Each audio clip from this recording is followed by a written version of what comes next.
Bonjour à tout le monde. Aujourd'hui, je vais vous détailler un peu les situations actuelles au Congo. Dans le Conseil, où Jean-Pierre Bemba a proposé à l'État de revenir dans un état, euh, comment vous dire, de justice et des punitions tranchées envers tous les traîtres, tous les gens qui trahissent l'armée. Plus détaillé en fait, peine des morts aux traîtres, aux infiltrés. Peine des morts, ça veut dire ils seront décapités en place publique ou ils seront exécutés. Peine de mort, ça veut dire mort pour les traîtres. Voilà. Le Conseil supérieur de la défense a demandé au commandant suprême, au chef de l'État, de pouvoir lever le moratoire sur la peine capitale en ce qui concerne les questions de traîtrise au sein de forces de défense et de sécurité. Voici les questions principales qui ont été discutées au niveau de ce Conseil supérieur de la défense autour du... On espère que le président signe cette résolution pour éviter de voir encore ces genres de Banyarwanda dans l'armée parler, imposer leur loi. La seule chose qu'ils mériteront en morceaux chez eux. Ouais.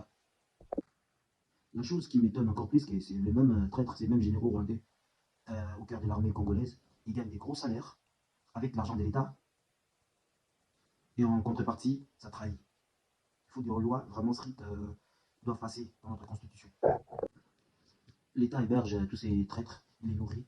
Et c'est pour ça qu'il faut qu'on installe des lois tranchantes pour la traîtrise au sein de l'armée.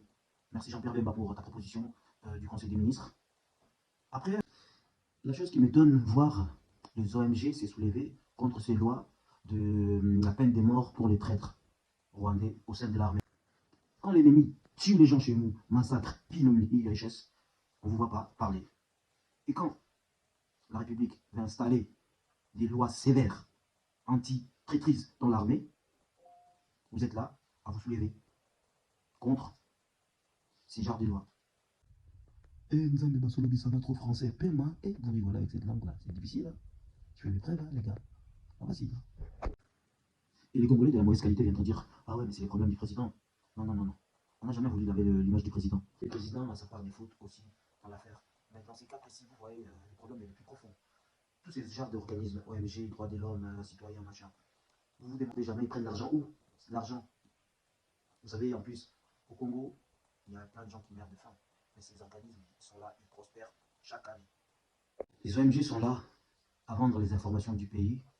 Ils sont là à faire leurs réunions qui n'ont aucun sens, financées par l'argent des Occidentaux.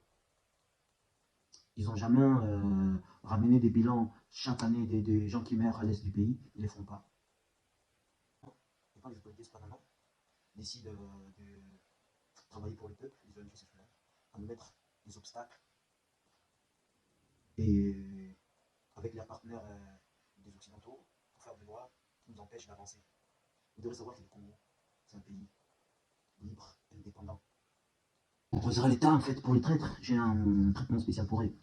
Les pendre, c'est trop vite en fait, ils vont passer souffrir. Il faudrait en fait commencer à les gifler d'abord. Ils comprennent la gifle. Petit à petit avec des petites détails et si vous voulez contacter moi, je vais vous détailler tout. Bref, je ne vais pas continuer dans cette genre d'esclavage. Les traîtres, ils doivent être vraiment bien traités. Vous voyez ce que je veux dire? En gros, filmer tout ça, envoyer ça à Kagame, il va voir que les Congolais ne battent plus. Parce que pendant toutes ces années, ils nous ont pris pour des grands erreurs avec les Hutus. Vous ne savez pas qu'il y en a certains Hutus qui sont entrés chez nous depuis 1959. Leurs enfants, ils sont encore au pays. Et grâce à cette minorité des malfaiteurs du Rwanda, ils n'ont même pas le courage de rentrer chez eux. Je salue l'opposition rwandaise et les Hutus. Et j'espère qu'avec le temps, le président Fachi Beton pourra en finir avec la dictature de Paul Kagame. Tant qu'il y aura toujours Paul Kagame à la tête du Rwanda ou Tutsi, les choses iront toujours mal pour nous, Bantous.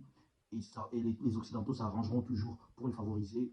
Parce que devant tout le monde, ils ont dit que c'était le peuple qui a été victimisé en Afrique. Chose faux et faux et faux.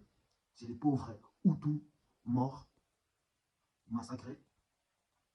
Et je dénonce les infos des RFI, TV5, toujours en train de manipuler les gens. Et ces génocidaires de Paul Kagame a fait gober à tout le monde que les Hutus c'était les génocidaires. C'est pas les Hutus Les Hutus, c'est les Bantous, c'est les gens qui vivent comme nous en fait. Les Tutsis, c'est les Ninotiques. C'est une petite partie du Rwanda, occupée par ces Hutus qui venaient du nord, qui est d'ailleurs Paul Kagame, c'est un Ougandais, c'est même un Rwandais. Ils ont imposé leur dictature au Rwanda, grâce aux Belges. À l'époque, ils ont donné l'accès au pouvoir par rapport aux Hutus.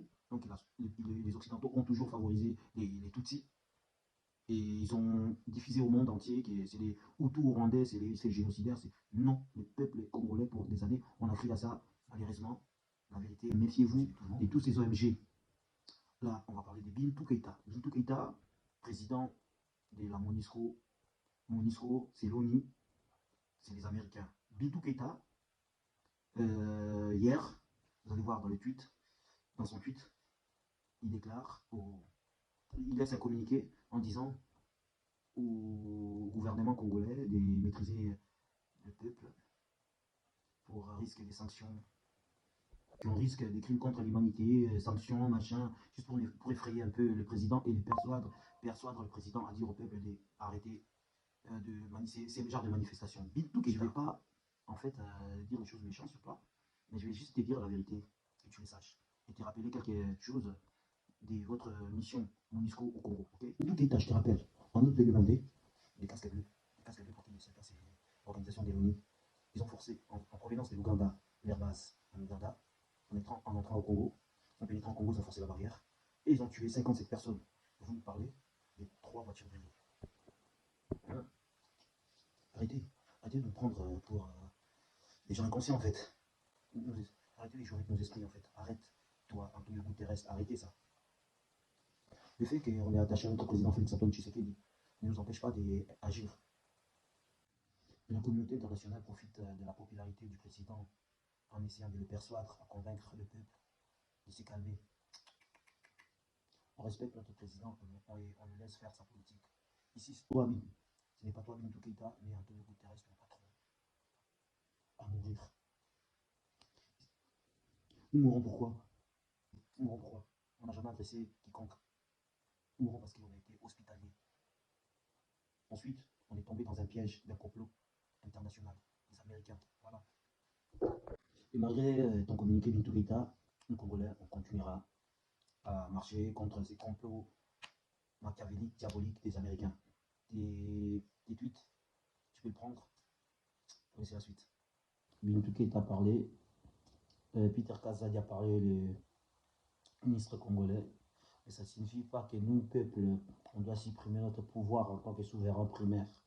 Nous continuerons à dénoncer ce genre de justice aux yeux du monde.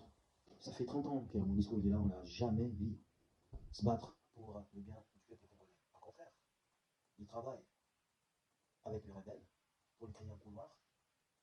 Et pendant ces années, ils font l'hypocrisie avec la politique congolaise. Pendant, pas beaucoup des années, mais pendant 5 ans, ils jouent un jeu d'hypocrisie avec le président Félix Antoine Tshisekedi. Le président a compris bien ce clergé, et c'est ça un grand politicien. Au contraire, à MONUSCO, on collabore toujours avec les traîtres rwandais. Et on a vu en plusieurs situations où les Ouazalendo ont capturé des prisonniers de guerre rebelles. On a vu la MONUSCO venir à négocier pour la libération de ces genres de prisonniers, pour le remettre dans la nature et continuer à tuer. Bintou Keïta, quelle leçon tu veux donner aux Congolais?